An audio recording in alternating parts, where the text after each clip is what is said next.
Welcome back, guys, to Pirate Talk Radio. This is episode 53. Hope everyone is having a good time enjoying season 4 and getting ready for season 5. This episode is taking a little bit of extra time to put together because I had some ideas that I wanted to do with this episode. Then some news kind of came out and we got some content and we got some things to talk about. So this episode kind of went through the blender, it buzzed up a little bit, and then just kind of landed on my notes page here. So we definitely have some things that I still have on my backlog to talk about the game, but definitely some stuff that came out this week that I want to get to.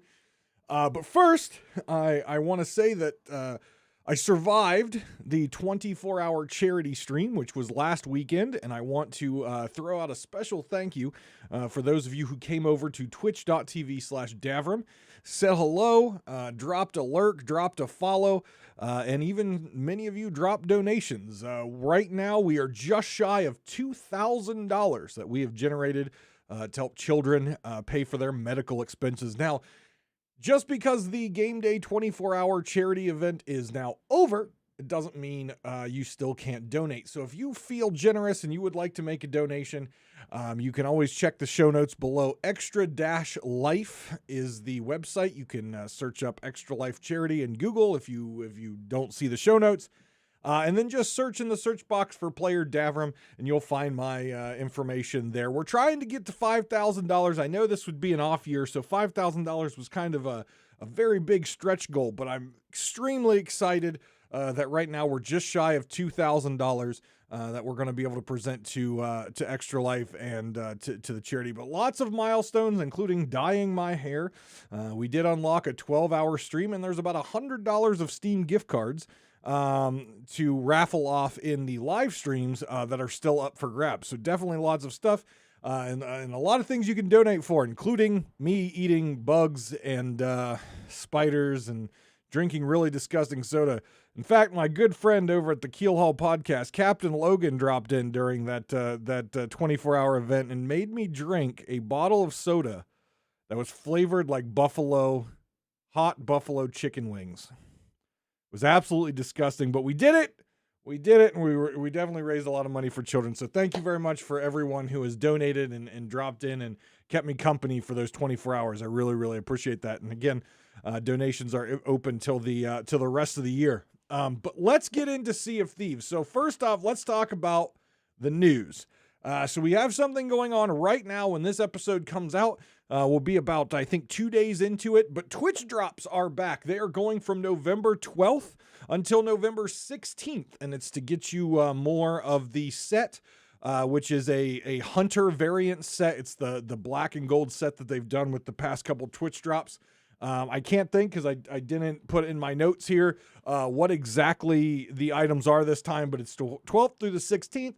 You need to watch about 20-30 minutes of a partnered Sea of Thieves streamer on twitch.tv. You unlock it. Make sure you go up to the upper right-hand corner. There will be a little icon of your profile picture. You click that, drop down, and you'll see a Twitch drops button. You have to go claim it. And I say this because a lot of people will watch.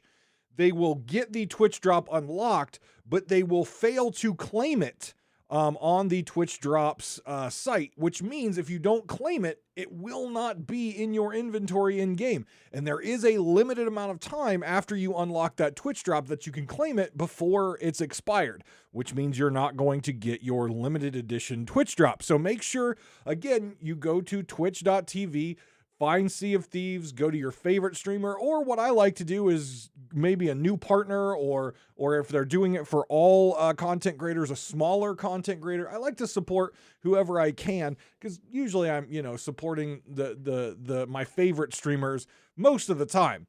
So during the Twitch drops, especially if it's a new partner, Sea of Thieves partner, or it's someone if they have access to Twitch drops, because sometimes Sea of Thieves does that, I'll usually try to go find a small streamer to go support. But get in there, 12th through the 16th of November, so going on right now as this episode drops.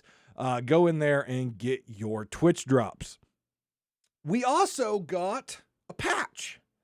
And I did go through the patch notes, and we are going to talk a little bit about 4 items from the patch notes. Overall, this patch was relatively small, and in my mind, it was pretty insignificant, if you ask me. But there were 4 points that I wanted to talk about, and we're going to talk about that a little later in a segment I like to call the good, the bad, and the what the... Yeah.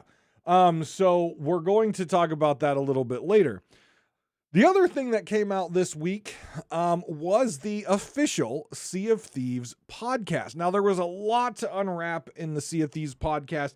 And in fact, one of the items that I wanted to talk about in this episode was brought up heavily, which is accessibility, right? It's something that I don't talk about a whole lot because, again, I don't have any exceptionalities. I don't have any disabilities. I don't have any issues playing the game. So it's something I kind of skip over. But for a lot of players and for players, new players and people who want to game and have fun, Sea of Thieves does a fantastic job with their accessibility, just like I always talk highly about their art. Well, there were some other things I would like to talk about first. So we're going to save accessibility for probably next episode, talk about accessibility, because I have a lot to weigh in on that. Because honestly, of all the things that we can criticize Rare about, all the things we can criticize Sea of Thieves about, there are 2 things that I will always put my foot in the ground and defend Rare and Sea of Thieves to the end. And that is, 1, their art. Absolutely beautiful artwork across the entire game, from the water to the ship cosmetics to the cosmetics they come up with their pirate. Though some of them are not things that you or me will wear, it's still, you can't argue the beauty of everything that they put into this game.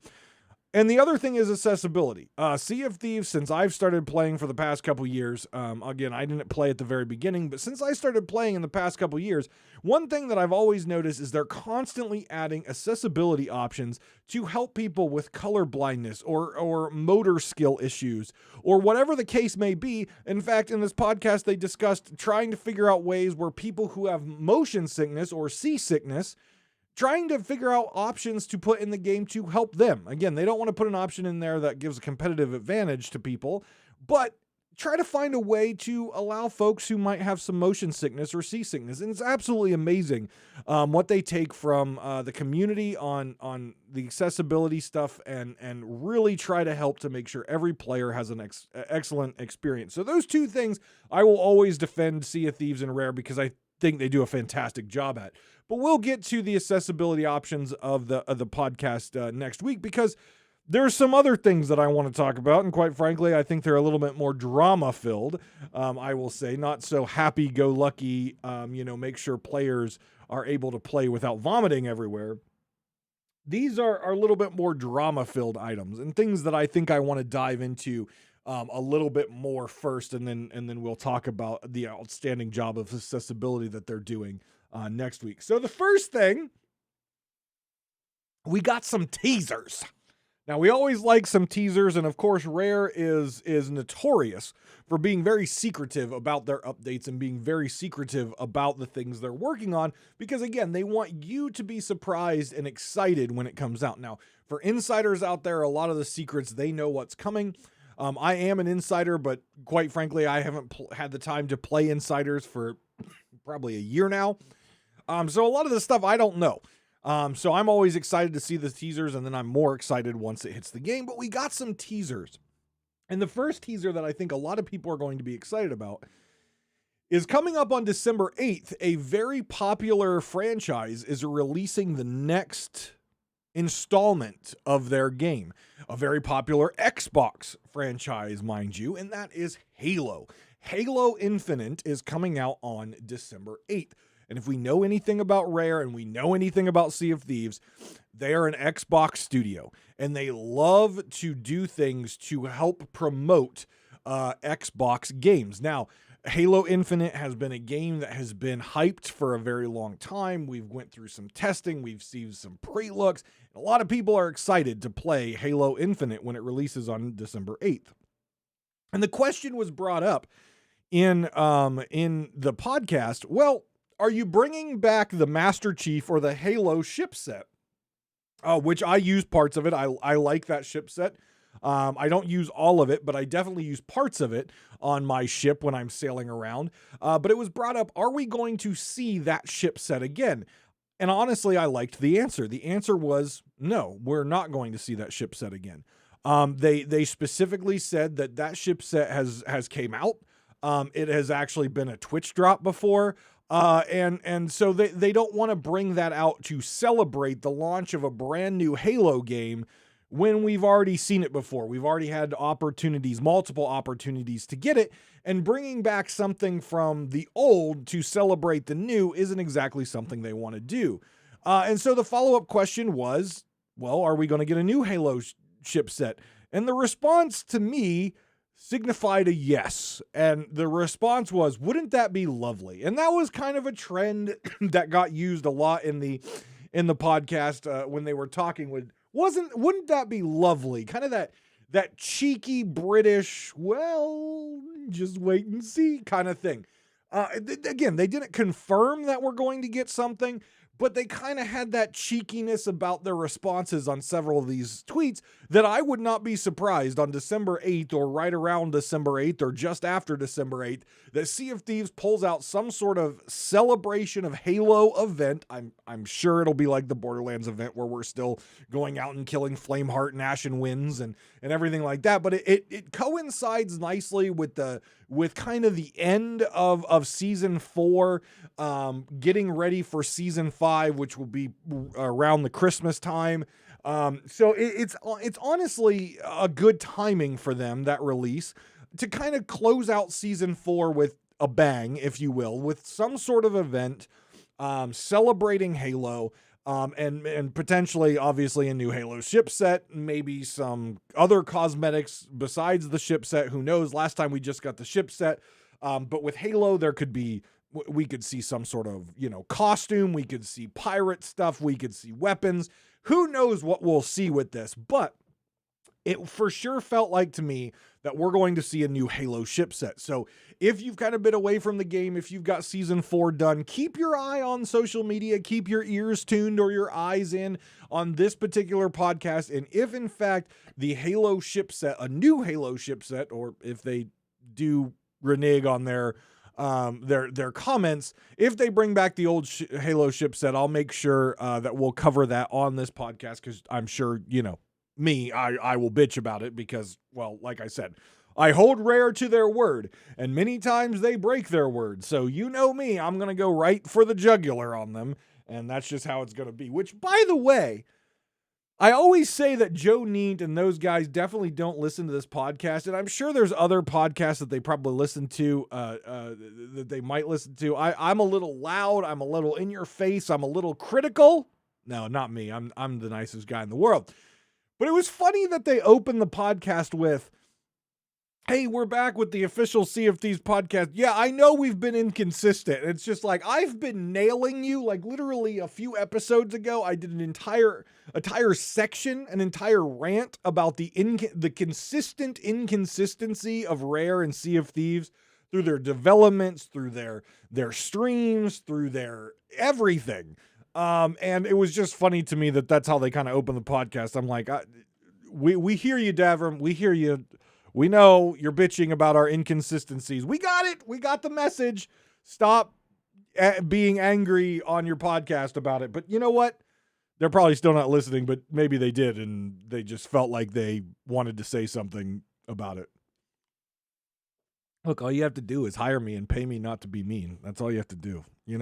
I'm not one of those news guys that you can't, just slide me a couple hundo under the table and I'll talk nice about your game. I'll talk nice about your game. It's fine. It's fine. I'll just make another channel and just take my camera away and do a little voice mod, and then it'll be, Davrim that's reaming your ass about the game. But you know what? You just slide a couple hundo and Davrim won't, ream you about it.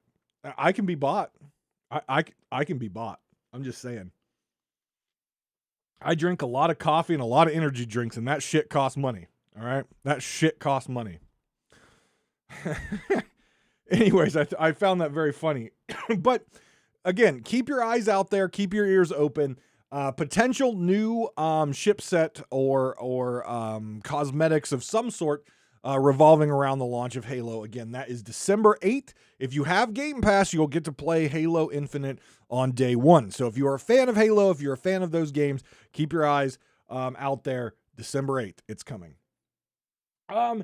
Another item, and I couldn't get to the core of what this was. It was from the merch guy. So he very clearly, based on this interview, so they had your normal folks. You had Chapman, you had Joe Neat, and you had McFarlane. You also had their gal who's in charge of community and handles the Twitter questions. And then they usually have two special guests if you're not familiar with their podcast. One of them was the guy in charge of accessibility, and the other guy was the guy in charge of merch. Now, if you're like me, I love merch. I literally went to the store a couple hours ago, and I was in a Sea of Thieves hoodie. Now, mind you, I bought the Sea of Thieves hoodie in some knockoff shop in China, but it's an amazing Sea of Thieves hoodie. I also bought some jerseys, and people are loving my jerseys. Like, where'd you get those? And I'm like, well, it's some shop in China that just so happened to have a really cool 2-year anniversary Sea of Thieves jersey, and I really liked it. And well, it was in size extra fat, so sign me up. I bought it. Took a while to get here, but you know what? China's a really long way away.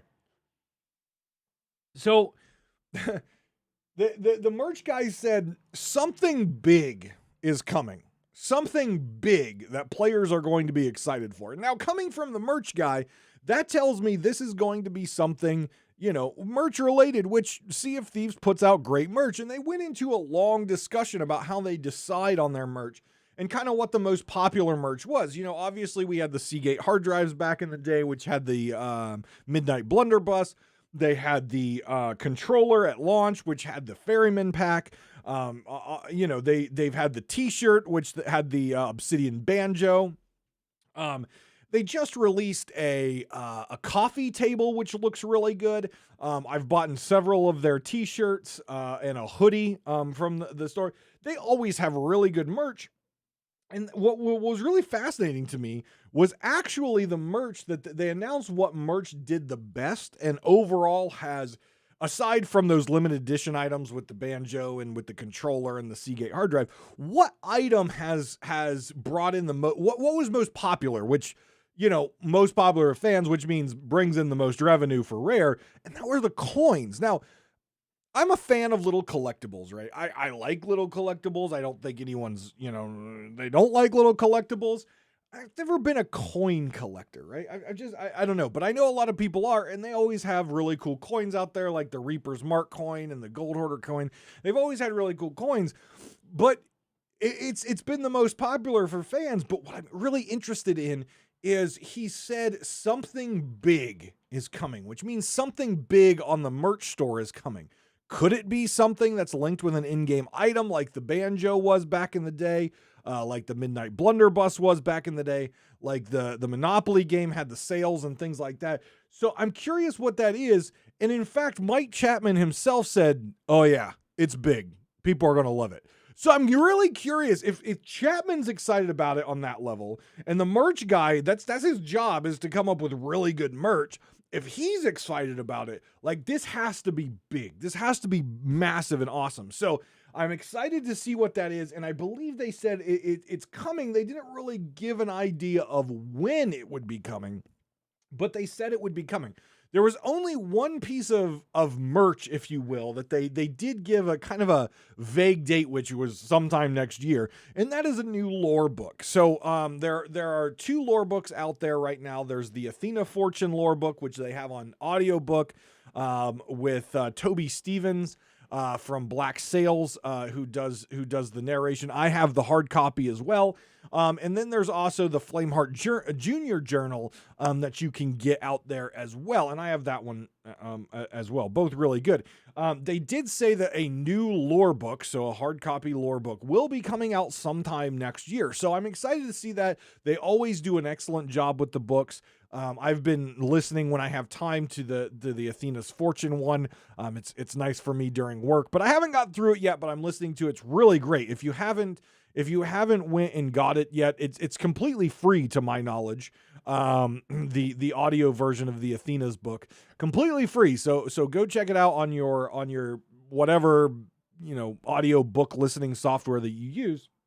It's really good. So we should have a new lore book next year, which is really exciting. Something to talk about. Again, the lore hounds are going to be all over that, so that's really cool. But they didn't have anything definitive or even hinting at a date for whatever this big merch thing is. So I'm excited to find out what that is. Now, the other question that was a follow-up to this merch discussion that they had was, will they ever do another Xbox controller? And I thought this was a very interesting question, and I know for players like myself who have the Ferryman set and the Midnight Blunderbuss from the hard drive, I know a lot of us always get nervous whenever we see the Ferryman Cutlass. Like in the Pirate's Life, I was very nervous that they were going to just give away the Ferryman Cutlass. And so I'm glad this question was asked, and I was very happy with the answer. And the answer was yes, but it will be different. It was a yes, but we won't be doing the Black Dog set or the Midnight Blunderbuss or the Ferryman set. Again, because those are limited time items, and we respect the exclusivity of those sets and those items to the players who got them at that time. So again, I know that's a bummer for some of you out there who don't have those items and think they're really cool. But if you did have those items and then they turned around and re-released them for someone else, I'm sure there are many of us, including myself, who would be very bummed about that and very kind of turned, So the things that have came out exclusively, I'm kind of glad they're leaving exclusive, like the Black Dog set, like the Blunderbuss, and like the Ferryman set. They've released the other items from the Obsidian stuff, the Black Dog accessories and stuff like that. They've released that kind of stuff, but I'm glad the items that were exclusive at the time are going to be remaining exclusive.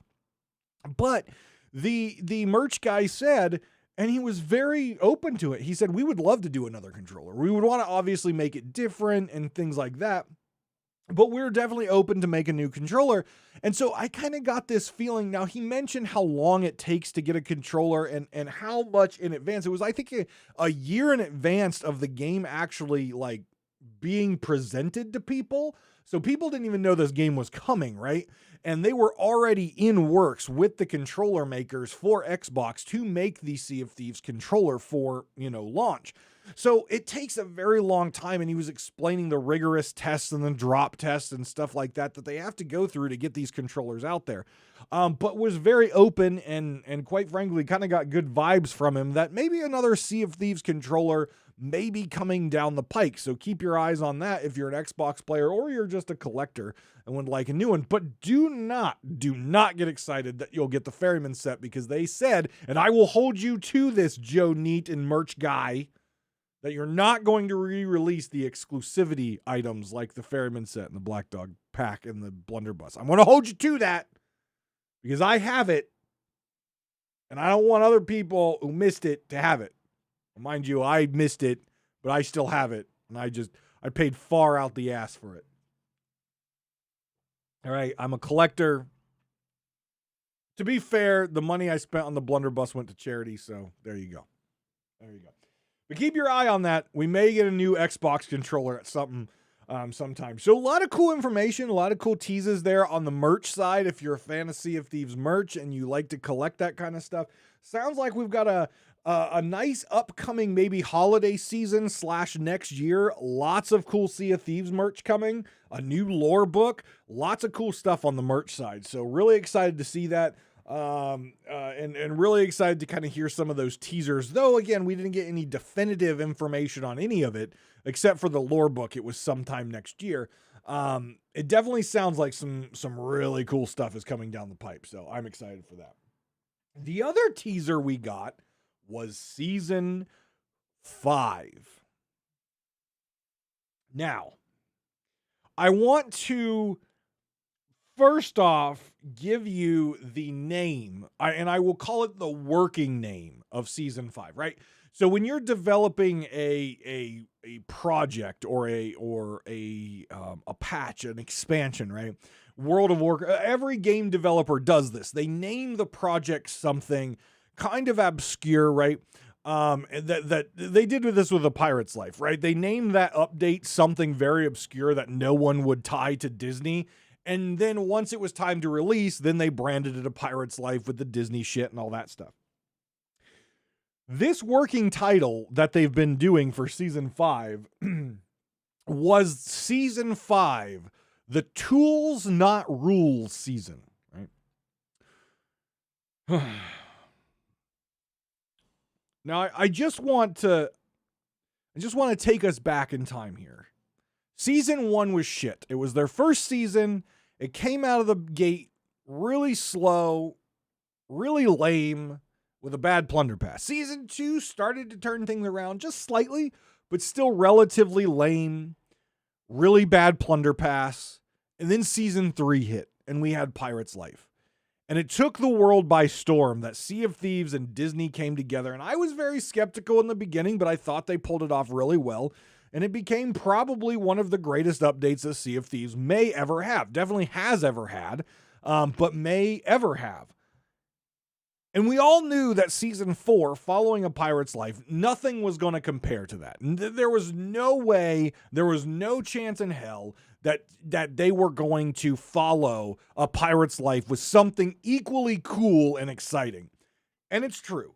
Sunken Kingdom, though they tried so hard on the podcast to talk about its positivity, Sunken Kingdom has been a relative flop by the community. It's been lame, it's been slow, it's been full of bugs, and it's overall just been a very disappointment, on top of the fact that it followed Pirate's Life. And though a lot of people kind of forget that A Pirate's Life was a thing because it feels like so long ago based on how slow the content is that they roll out, it wasn't that long ago, right? It wasn't that long ago, and we all still remember it, but it feels like it was a while ago just because of how slow the content has been. And now we've got this Tools Not Rules update, which may excite some people, but it was very clear by Mike Chapman when he said, there's going to be a lot of fun things that are going to excite players, but have no real purpose. And I don't know about you, but when I heard that, season 5 for me is an automatic turnoff. I am already right now, several weeks before season 5 launches, not excited about season 5. Right? We went from Pirate's Life, a height of this year, a height of the game, that still only had about 2 weeks of content in it, maybe, right? Maybe. To a Sunken Kingdom that only had a couple days of content in it, to now an update which Mike Chapman himself said there's a lot of fun things, but there's no real purpose, which tells me it's a whole bunch of goofy shit that there's really no content. That's what it spoke to me. It might have spoke to you a little differently, but when Mike Chapman, the God King himself of lore and story, says there's a lot of fun things with no purpose, that tells me there's not going to be much content in this. It's probably going to be a lot of stuff like emotes and fun things, because they mentioned that they're excited about this update because they want to see how players take what they're given and make fun with it, like have fun with it, role-playing fun. What creative things are they going to do with this? Which really leans to me that it's going to be emotes and goofy shit like that, and it's not going to be true content for us to drive a story forward. It's not going to be anything new and exciting on a story front. It's just going to be goofy shit or emotes or things like that for us to just, use in the little wheel thing or whatever.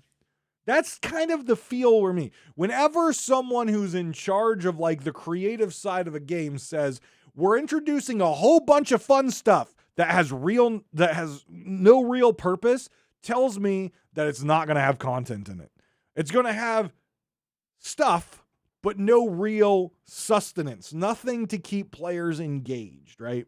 It's an additive. It's a spice on a dish, but there's no main course. And that to me really has turned me off for season 5 already. I haven't even seen the trailer. The trailer's not out yet. I haven't seen the logo. I haven't seen the splash scene. I haven't seen anything. Aside from the fact that Mike Chapman says there's a lot of fun additions, but no real purpose to it, which just tells me it's spices and side dishes and there's no main course. So you're left looking at a table that feels empty and it's unsatisfying. That is the messaging that Rare has given me through their podcast. That season 5 is going to be a just a write-off season that most likely some players are going to have fun with it for a little while. Obviously, the Plunder Pass is going to be there. They're going to make some money off that. They'll make some money off of cosmetics and emotes and stuff like that. But in general, it's a write-off season. Let's get through the holidays, a lot of vacations, a lot of stuff like that. And then let's try to reconvene for season 6, and then maybe we'll have something for you. The only thing that's exciting right now about what they talked about in season 5 is that they said this would be a huge quality of life season. Now, I've been saying, and I said on Captain Blubber's podcast, and if you haven't went and checked out Captain Blubber, make sure you go check out Captain Blubber on YouTube, the podcast that we did together. If it's not out yet, it should be coming out very soon, mid-November here. Go check that out. And we talked about this a little bit, and the talk was, has seasons changed my overall feeling about how Sea of Thieves is performing? And I said no. In my opinion, they're doing the exact same cadence that they have been doing. They've just wrapped it in 3-month seasons. And that was not how Seasons was originally told to us, and not the exciting news of Seasons to us, which was we would give you one big patch, which whatever is in that patch would last 3 months. And then we would do small quality of life updates on the next 2 months. That's how it was portrayed to us. And that is not what's happening. That is not what's happening. We are getting a patch which lasts a couple days to a couple weeks, not even a month. And then we're getting a couple lame ass events and not really any good quality of life changes that players actually care about, right? There's some quality of life items going in, but not that really players care about in the root issues of the game. So in my mind, they're doing the exact same cadence that they've always done. They're just wrapping it in a season so that they can get revenue from you and me off of the Plunder Pass. But they said there will be a lot of quality of life changes in season 5. And they specifically said that some of these quality of life changes are things the community has been waiting for a long time. Let me say that again. There are going to be a lot of quality of life changes in season 5. That's going to be the main focus of season 5. And that many of these quality of life changes are things the community has been waiting for a long time. Well, I can think of one that the community wants fixed for a long time.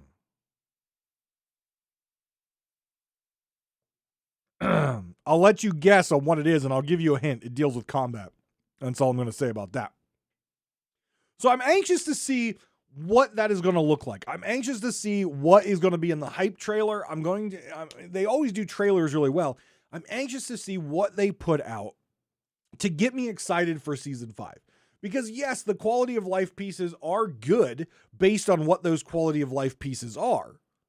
But I'm not excited when one of their head executives, one of their head designers says we're putting fun stuff in for players to use, but that have no real purpose.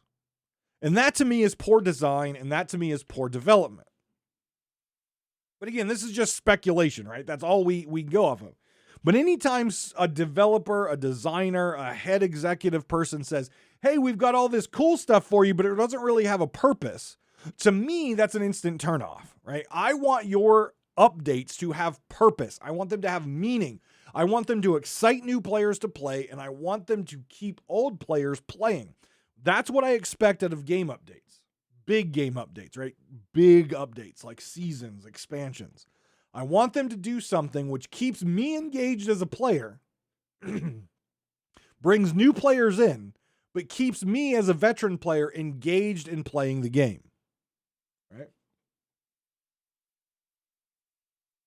So right now for me, season 5 is meh. Season 5 is meh. But let me know in the YouTube comments. Let me know on Twitter. Let me know in Discord.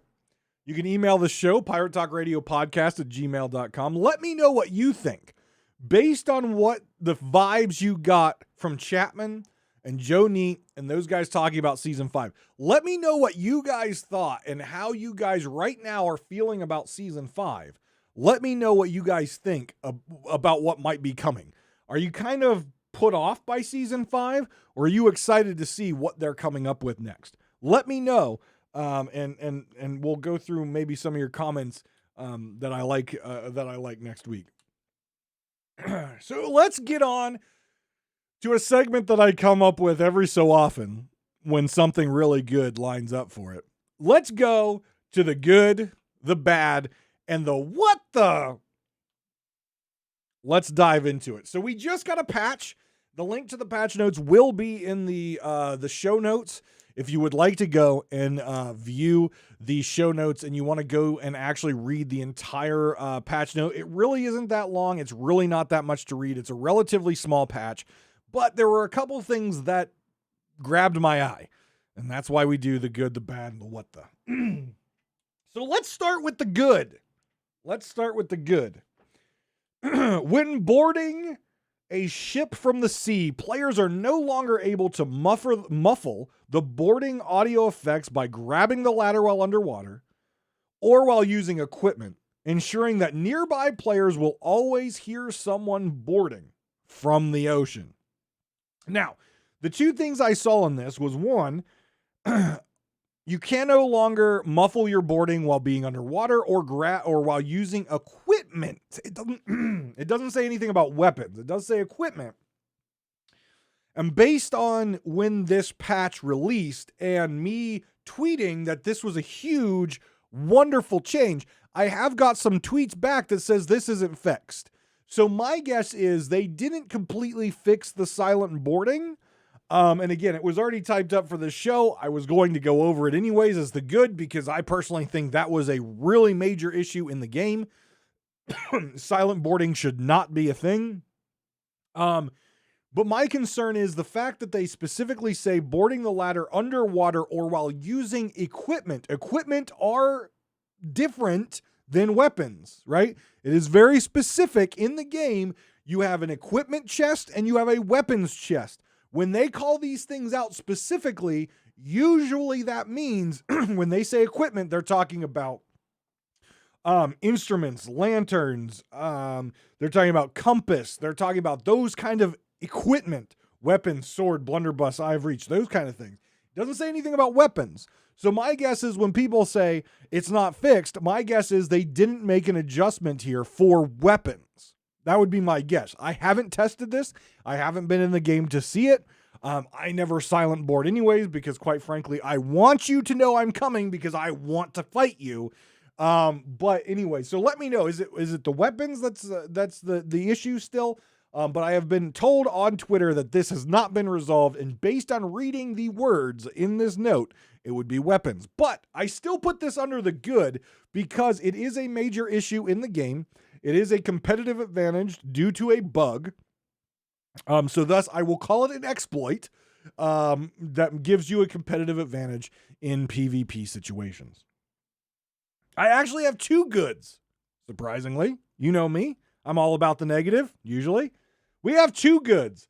So after helping with the silent boarding, players should no longer be able to strike a location where other players may be respawning and receive an audio effect confirming that player's location. So let me kind of dive in. Some of you might not understand what this means or why this fix is important and why this fix is in the good. In fact, I think if we had this segment differently and it was the best, the good, the bad, and the what the, this would be under the best. So let me explain what this is talking about. So in Sea of Thieves, when you die and you go to the ferry, right before when you walk through the door, a few things trigger in the actual game itself, in the game. that other players that are still alive can see. Number one, the boat, when you walk through that door and begin your respawn cycle back into the real you being alive, your boat will slightly twerk. It'll slightly teeter. So therefore, players know that a player is about to respawn into the world because they can see the boat slightly shake. Okay? Which means, because of the length of time it takes you to not re-emerge in the world, but for you, the player, to see, right? The black screen, right? And we talk about long black screens. This is what I'm talking about. So what happens is that boat teeters. So the enemy player on your ship knows you're about to respawn. They can take their sword, right? They can take their sword and begin slashing at all the spawn points on the boat, right?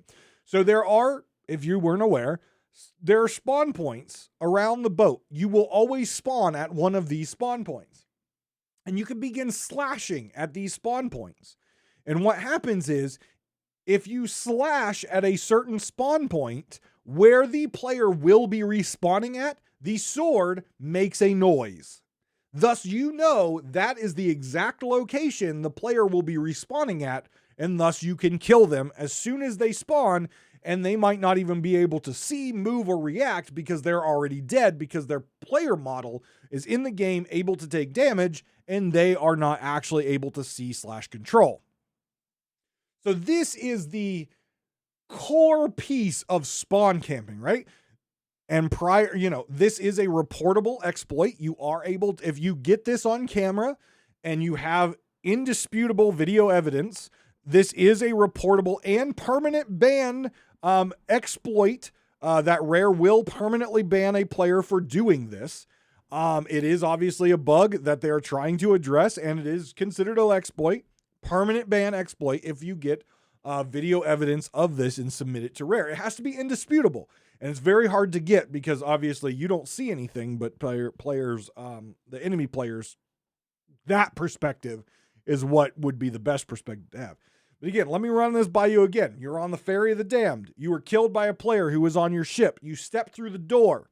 Before your respawn, your boat kind of gives a little jiggle. The enemy player, begins slashing the spawn points on your boat. When the slash makes a weird sound, they know that's where you're respawning. They pull out their blunderbuss or however they plan to kill you. When your character model respawns, you are still in a black screen. They kill you and you respawn and you see death. You don't actually get to move or react. So this change is that players should no longer be able to strike locations where other players can be respawning and receive an audio effect. So you're still going to respawn in one of those positions, but an enemy player is no longer going to hear an audible sound knowing that is the exact location you're going to be. Again, there's a couple places that you can camp, such as behind the wheel on a sloop. There's a good chance they're going to spawn there. But no longer can someone actually swipe and find the exact location you are going to spawn at and be ready to kill you and spawn camp you before you actually have time to see or react. So this is an amazing change here. I hope they don't do anything in the future that'll screw this up, because again, the spawn camping situation in Sea of Thieves is very bad. It's very toxic. And if this particular feature was being used, a permanently bannable exploiting offense. So I'm glad they targeted this. I'm glad they fixed this. This is the type of quality of life stuff we want to see.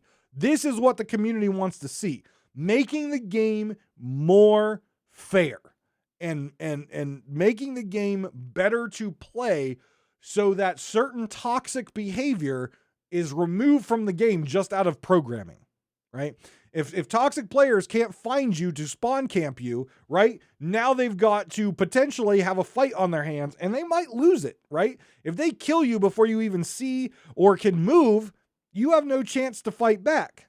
But now they don't know the exact spawn point. They know these spawn points, but there's several. Now they can't cover them all. So that's my good. Let's move on to the bad. Now, I didn't put this in the what the, right? There's a reason for it. I'll get to that in a minute. The bad.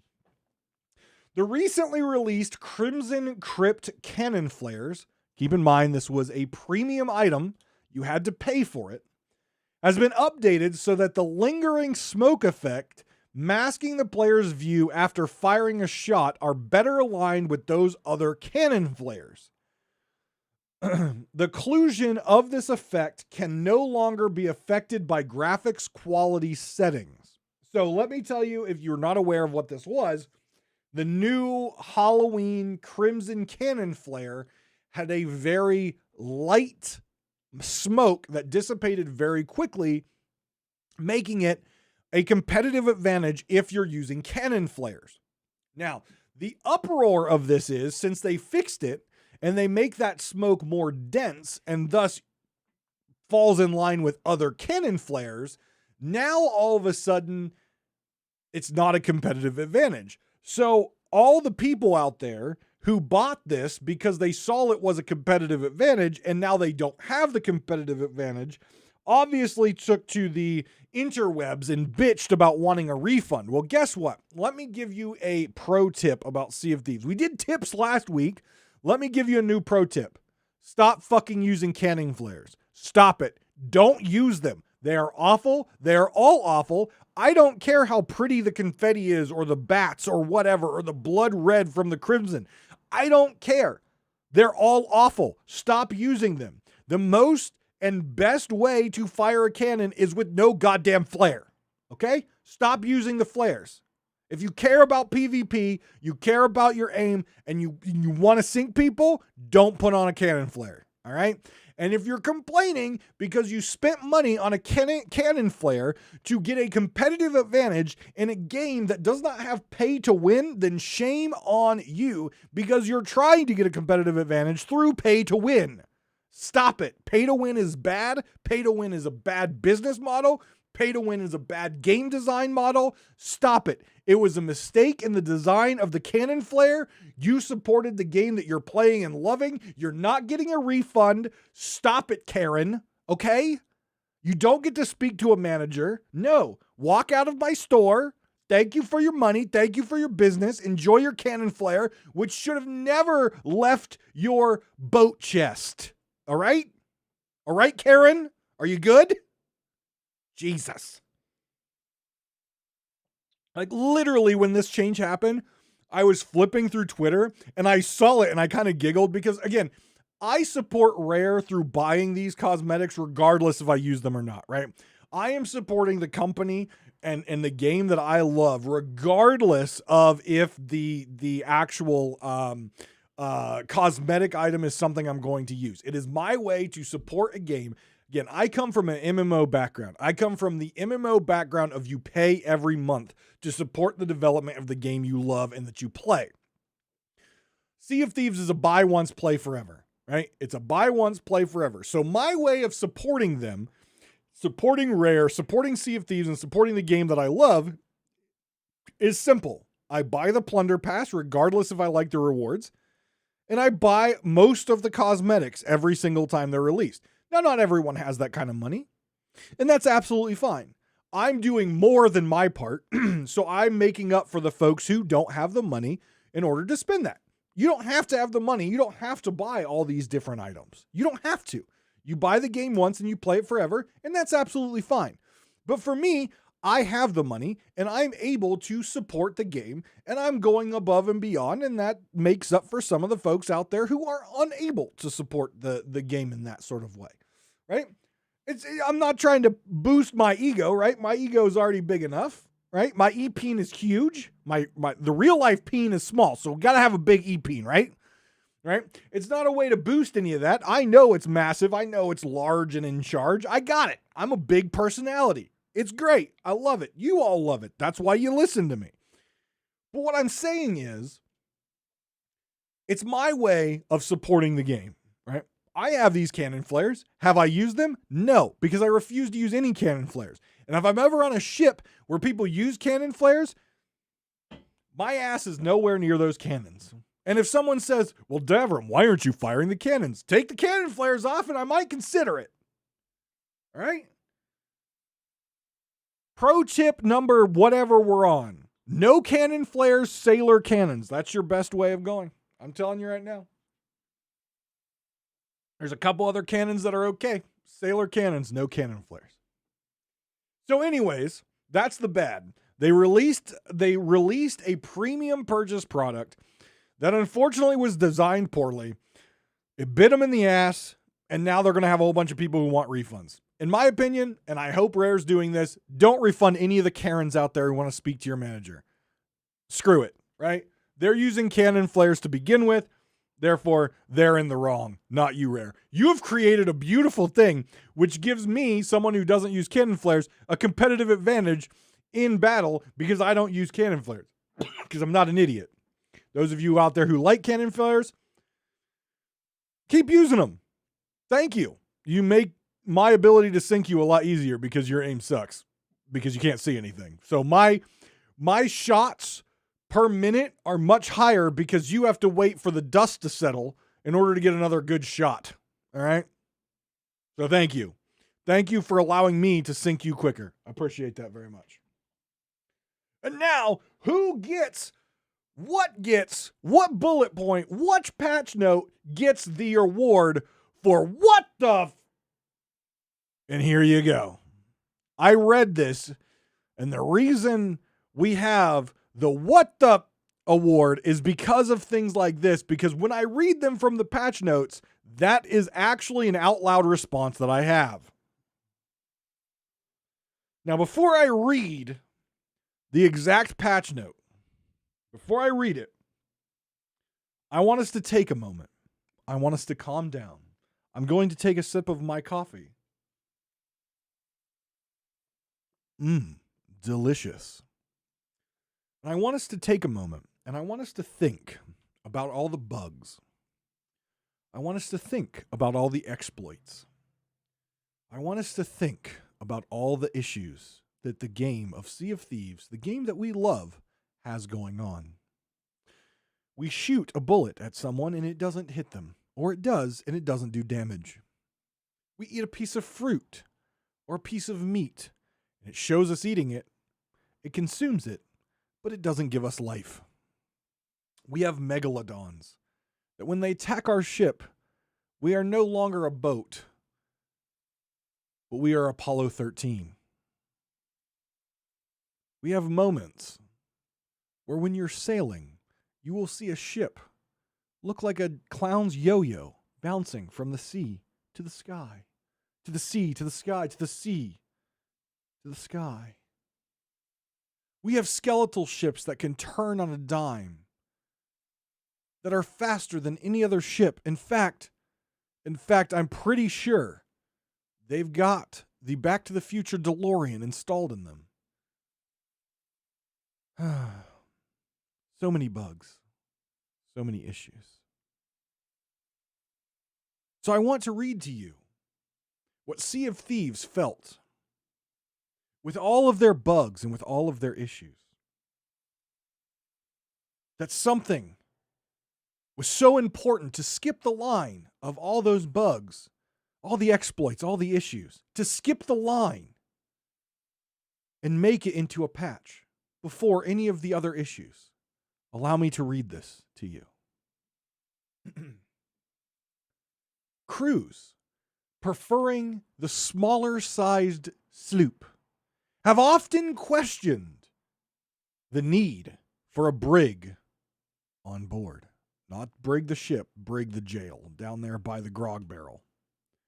Sloopers will now find the brig has been replaced with a comfy mattress.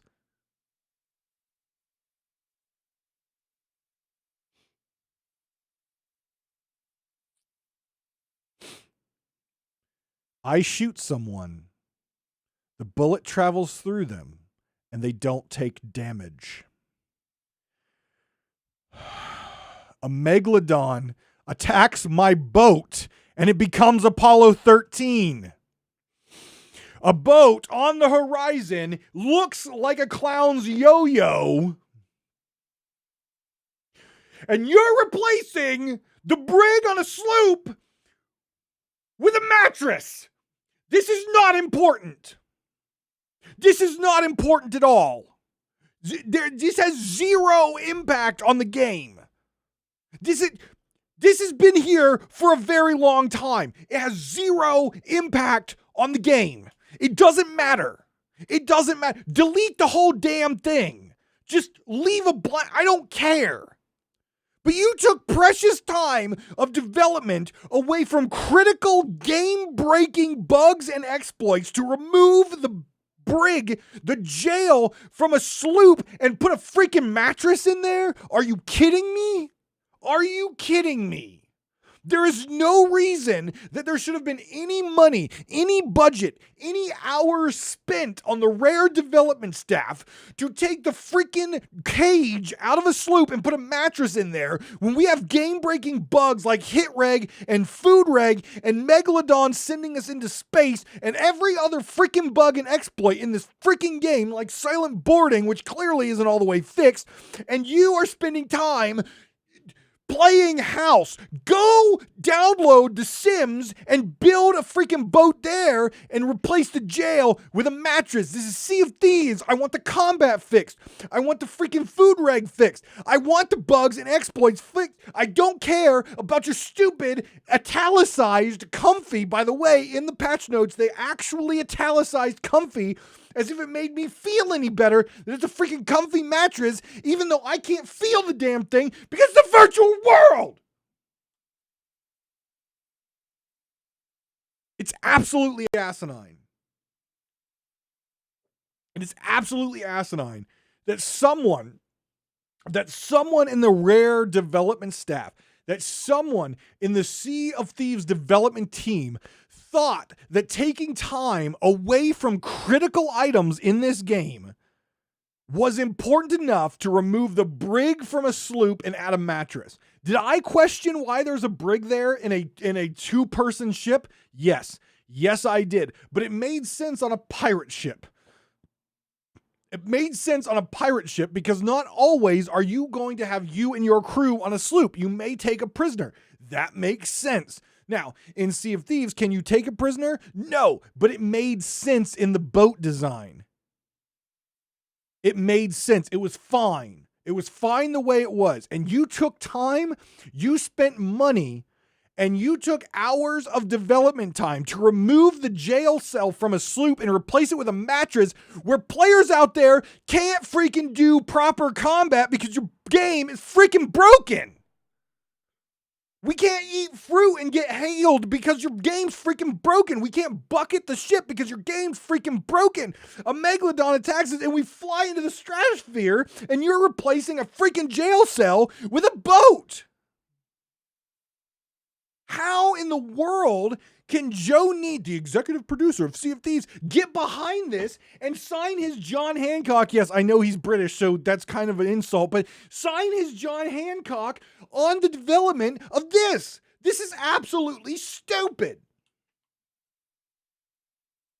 And this, ladies and gentlemen, is why I'm not excited for Season 5, because Season 5, they specifically said we're going to add fun things with no purpose. You know what has no purpose? A damn mattress in a sloop.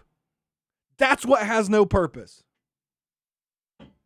So, ladies and gentlemen, get ready for Season 5, where we're going to replace jail cells with mattresses, which has no impact on your experience in the game. Because we're dumb with our money and our spending and our development. Jesus. When I read that, I was sitting here like, wait a minute. Did Rare get bought by Blizzard? Because this sounds like some dumb shit Blizzard would do with World of Warcraft. Seriously, have you seen Shadowlands? Literally, that line in that patch note made me so irritated. You can tell how I'm still irritated, and I read this patch note 3 days ago. I can't believe that someone approved that. With all the issues that they have in the game that the community has been bitching about for years, they decided to spend time and money to replace the jail on a sloop with a mattress. Oh, I'm sorry. Let me be respectful to the patch notes. Italicized, here, let me turn my head sideways if you're watching the YouTube video. Italicized, comfy mattress. Only comfy was italicized. Comfy mattress. What a joke. What a joke. But that's what we get to look forward to in season 5. Fun things with no purpose. Fun things with no purpose. Freaking mattress. Are you kidding me? Are you kidding me? If you didn't blow your top off of, if you haven't read the patch notes, go read them and enjoy the explosion. Like, I feel like Flameheart right now. I feel like my face is turning red and I'm about to say, your supplies must be dwindling by now. Jesus. It's so bad. It was such a stupid move. Waste of time, waste of resources with all the other issues they've got going on. Jesus. It's just not good. It's just not good. Oh my God. That's the good, the bad, and what the awards for this week. I need to calm down now. I have a stream in like 45 minutes and I'm all hot and bothered and not in a good way. Jesus. Anyways, guys, I want to thank you for listening to episode 53. Thank you very much. Hit the like, hit the subscribe if you're watching on YouTube. If you're listening on the podcast, please hit that 5-star and drop me a comment. I do try to read those every so often. If you would like to email the show, piratetalkradiopodcast@gmail.com. That information will be in the show notes. You can follow me on Twitter, Davrim TV on Twitter. You can check out my live streams. We're playing New World. You can check out my live streams, twitch.tv/Davrim. All the money that I get on Twitch from subs to bits do go to the charity. You can also support the charity and help children pay for their health care if you check out the Extra Life charity link in the show notes and the description box under the video. If you're not quite sure or can't see that, extra-life.org. You can go there, search player name Davrim. You can make your donation there and help a child pay for their healthcare and make me eat or drink really disgusting, nasty shit. But there you go, guys. Take care of yourselves and each other. I will see you next time on Pirate Talk Radio. I just literally bought a new mattress for my house. I kind of want to return it out of spite just because I'm so irritated at that change. A mattress? Can't freaking make combat work right, and you just install a freaking mattress. Throw in my pen because I'm so irritated. Jesus, Rare, come on.